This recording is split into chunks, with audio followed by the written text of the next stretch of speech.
Women around the world are spending billions of dollars to get their hands on long, luxurious locks sold by companies claiming their hair extensions are real, unprocessed, even virgin human hair. But as WMC Action News 5 investigator Felicia Bolton uncovered, some of those extensions may not be human at all.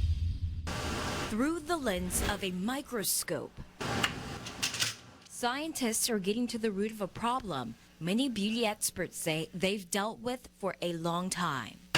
Stylists say there are too few regulations in place to hold mega money-making hair extension companies accountable in the beauty industry. And the weight of the backlash is falling into their laps. Susie's not going to blame the hair extension company. She's going to blame me, you know?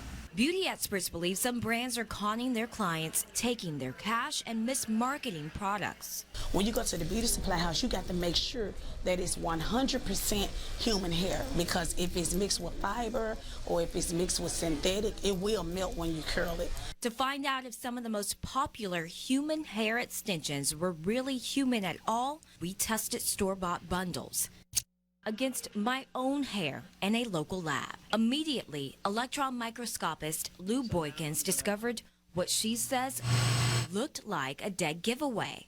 If it's no scales, chances are it's not hair. Through her microscope, she analyzed the outer surface of the hairs. Strands of Zury and Zury brands showed cuticle scales. Boykins said that means the samples are likely human hair. But Boykins said strands of Bellamy, Bobby Boss, Milky Way, and Black Diamond do not have scales. The Revlon brand's results were inconclusive. Boykins suspects harsh processing could play a role in the outcome of the testing. Sometimes the manufacturers or the companies may strip the cuticle of the hair to make it shinier and glossier. So histologist Lauren Thompson took it a step further. So I'm methodically looking through the hair samples, comparing the cellular makeup of each brand against synthetic hair, horsehair, and my own hair. Synthetic hairs, when you look at them under the microscope, they have an artifact called fish eyes. Human and animal hair have specific qualities, the melanin pigments, the medulla, scales that determine that it's a human or an animal hair. Thompson's test suggested Bellamy strands were 100% human hair. Their clip-ins cost $119.99. Tests on Zury, Milky Way, and Black Diamond all came back showing a medulla, meaning they too are likely human hair. They're priced between $20 and $35. But tests on strands of Bobby Boss, priced at around $45, and Revlon, sold to us for $10, came back a mixture of synthetic and human. And the test on pieces of the Zury brand showed something quite different.